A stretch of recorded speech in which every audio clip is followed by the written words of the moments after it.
Қазақтың ұлттық құндылығы тағы бір тарихи туындымен толықта. Бүгін ұлттық музейде мәңгілік ел триптихінің таныстырылымы өтті.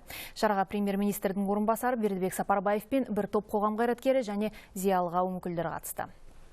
Біздің елбасының жасаған, осы тәуелсіздік жылдарында жасаған барлығы мына жан-жағында қақпада көрсетілді. Егер ақырын анықтап қарасаңыздар, міне ана жаңағы ядролық қаруды тоқтатқаны, одан басқа мына қаланы салғаны, мәдениетті көтергені, Бұл мәңгілік ел триптихі бірегей туынды көптің көңілінен шықты. Тарихи шығарманы кескіндеуді қылқалам шеберлері осыдан 6 жыл бұрын бастапты. Табанды еңбек пен тарихты мұқият зерделеудің арқасында толағай туынды бүгін көрермен назарына ұсынылды. Қабырғалы қазақтың өткені мен бүгіні жайлы сыр шертетін көркем дүние Қазақ хандығының 550 жылдық мерейтойына арналды.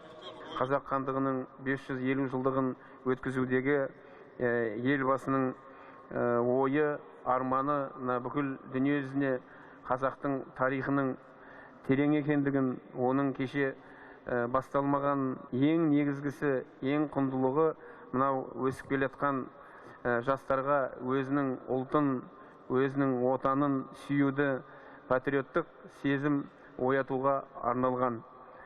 Енді мынау бүгінгі өздеріңіз көріп отқан туындылар шынымен керемет.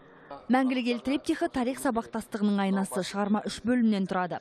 Алғашқы бөлімде Қазақ хандығының негізін қалаған Керей мен Жәнібек хандардың бейнелері сомдалған. Ал екінші бөлік халқымыздың әдет-ғұрып заңдарының жинағы 7 жарғыға арналыпты. Тәуке хан мен қазақтың әйгілі билері басты бейне ретінде орындалған композициялық туынды шығармашылық шеберлігімен ерекшеленеді. Ал триптихтің көркемдік түйіні қазақ елін жарқын болашаққа жетелеген президент Нұрсұлтан Назарбаев.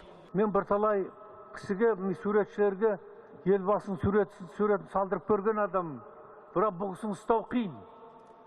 Бұл кісінің келбетін келтіру қиын, салу қиын.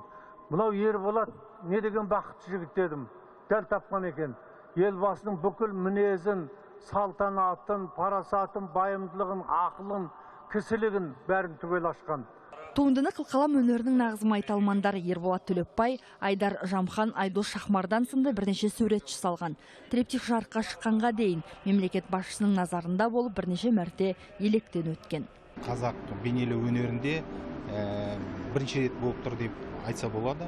Осындай тарихи жұмыс бірталай үлкен кезеңді қамтитын тарихи шығармаға қатысқаныма өте қуаныштымын деп санаймын. Триптих негізі 16 бөлімнен тұрады, сондықтан суретшілердің қолынан әлі талай дүние жарыққа шықпақ. Нұргүл Сағитқызы, Мақсат Тастенбек, Қазақстан ұлттық телеарнасы.